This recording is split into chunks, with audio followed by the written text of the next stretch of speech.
Obrigado, senhora presidente. Quero, em primeiro lugar, agradecer ao deputado Roberto Trípoli pela cessão do tempo no grande expediente. Senhora presidente, vários assuntos me trazem à tribuna, e um dos assuntos é informar que, por determinação do senhor governador, ontem, no dia 25, quarta-feira, um problema sério que vem atingindo a cidade de São Paulo, o estado de São Paulo, todo o Brasil, mas principalmente São Paulo, o problema é da dengue.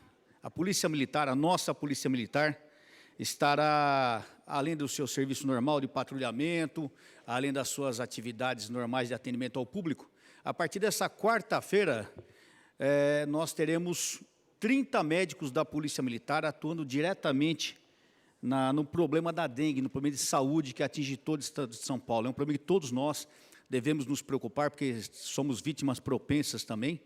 A dengue, ela não atinge ninguém pela cor, pelo nível social, pela religião, pelo time de futebol.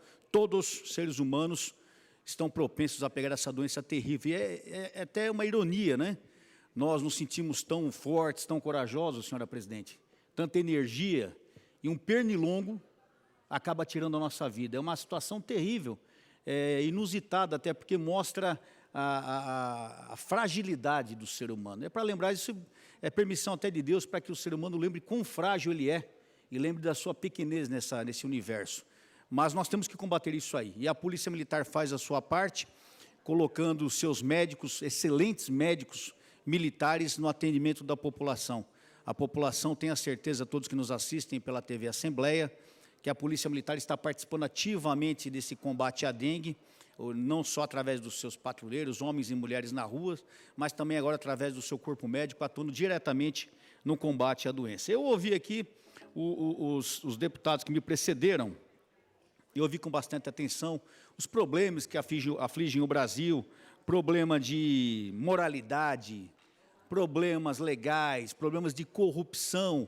Concordo com o deputado Camarinha, Abelardo Camarinha, quando ele diz que quando nós queremos falar sobre corrupção, queremos trazer à tela, algumas pessoas, eu não sei, nós não estamos falando o nome direto de ninguém, isso aqui eu acho que serve para todos os partidos. Não é verdade, deputado Camarinha? Acho que todos os partidos têm que primar pela legalidade. Nós não podemos proteger pessoas que participam de corrupção.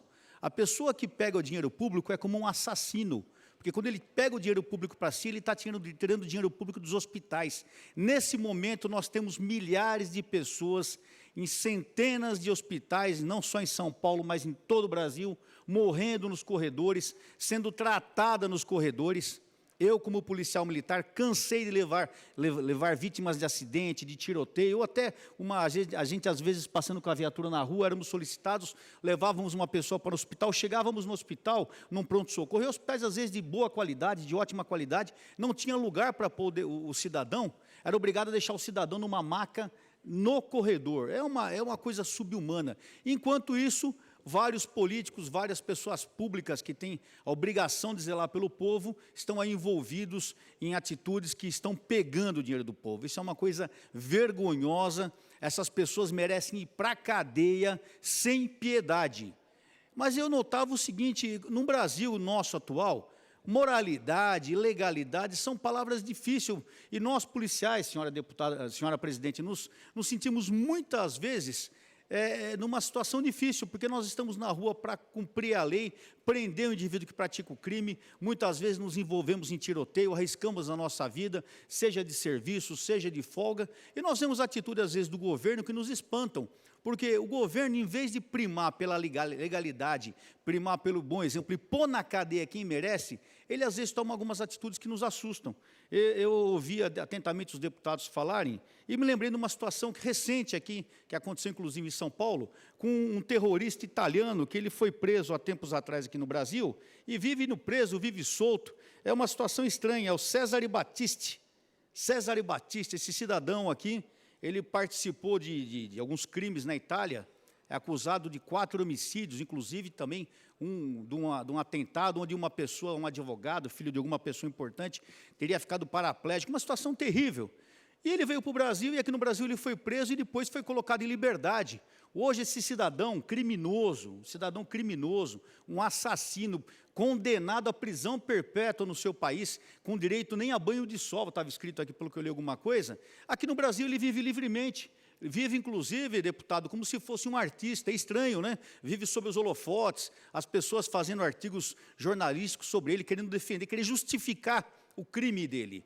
Eu não consigo justificar. Dizem essas pessoas que procuram justificar, querem explicar que esse cidadão, Douglas que nos ouve ali das galerias, sempre atento ali, querem justificar dizendo que o cidadão teria cometido um crime político, em nome da liberdade do país. Ninguém pode cometer crime político, ninguém pode cometer crime nenhum.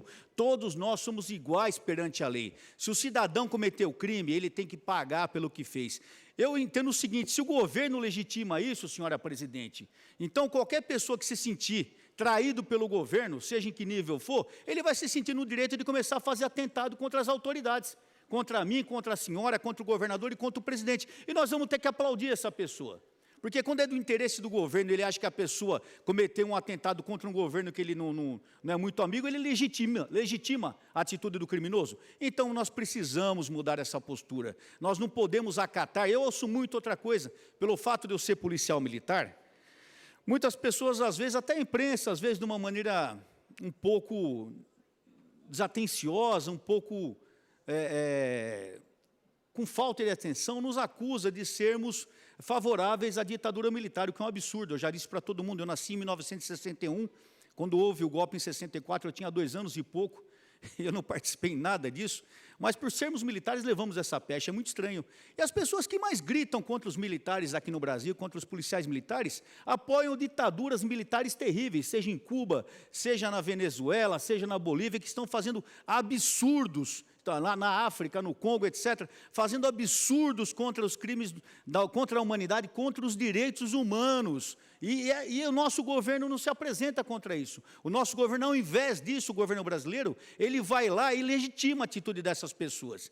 Eu fico indignado, senhora presidente, quando nós pagamos o que nós pagamos no imposto do Estado de São Paulo, 100% de impostos que São Paulo manda para a federação, somente 25% retorna para o Estado. Aproximadamente 70%, 75% dos impostos que você, cidadão, paga, vão para a federação. E se esses impostos ainda tivessem sendo usados no Nordeste, por todo o Brasil, eu ficaria calado, é pelo bem do Brasil, mas não, nós vemos dinheiro sendo enviado para Cuba, nós vemos dinheiro sendo enviado para a Venezuela, para a Bolívia, nós vemos dinheiro sendo mandado para a África, nada contra ajudar quem precisa. Mas o interessante é que o governo brasileiro apoia esses governos que são frontalmente contra os direitos humanos. Vide nos jornais todos os dias que nem papel higiênico o pessoal tem que ir para usar lá.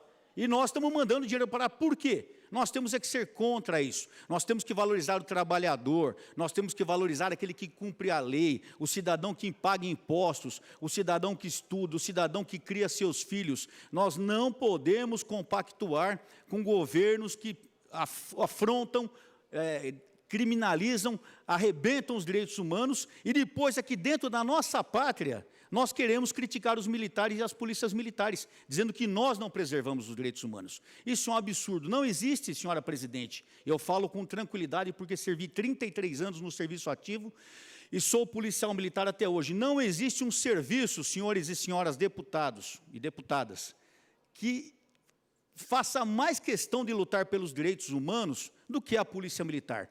Aqui, nenhum dos senhores e senhoras jurou defender a sociedade sacrificando a própria vida. E nós todos juramos isso. E, infelizmente, milhares de policiais deram sua vida por um cidadão que nem conheciam, por um salário mísero, irrisório, insignificante, mas foram lá e sacrificaram sua vida por um cidadão que não conheciam. E eu me sinto muito ofendido quando eu ouço algumas pessoas virem criticar a minha polícia militar, as nossas forças armadas, as forças armadas em geral, dizendo que nós não respeitamos os direitos humanos. Ao contrário, nós somos que mais respeitamos, pois nós arriscamos a nossa vida diariamente nas ruas, em missões para defender a população.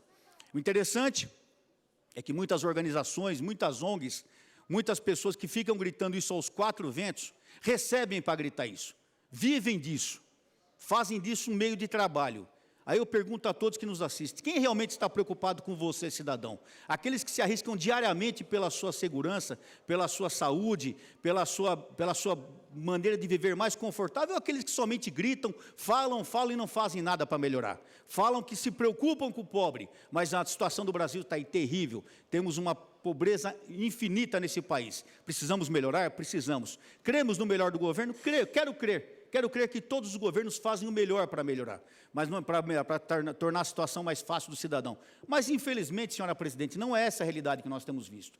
Nós, policiais militares, estamos compromissados com a vida, com a dignidade do cidadão e com os direitos humanos.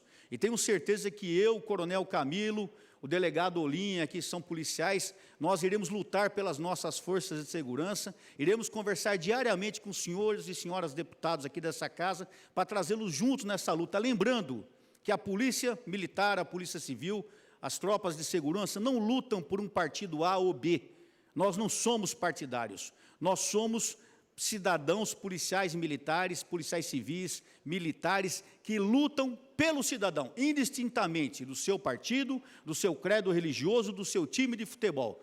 Senhores deputados, senhoras deputadas, nos ajudem nessa luta, porque nós precisamos, com certeza, trazer muito mais segurança para todos os cidadãos do nosso estado de São Paulo. Muito obrigado a todos. Dando continuidade à lista de oradores inscritos no grande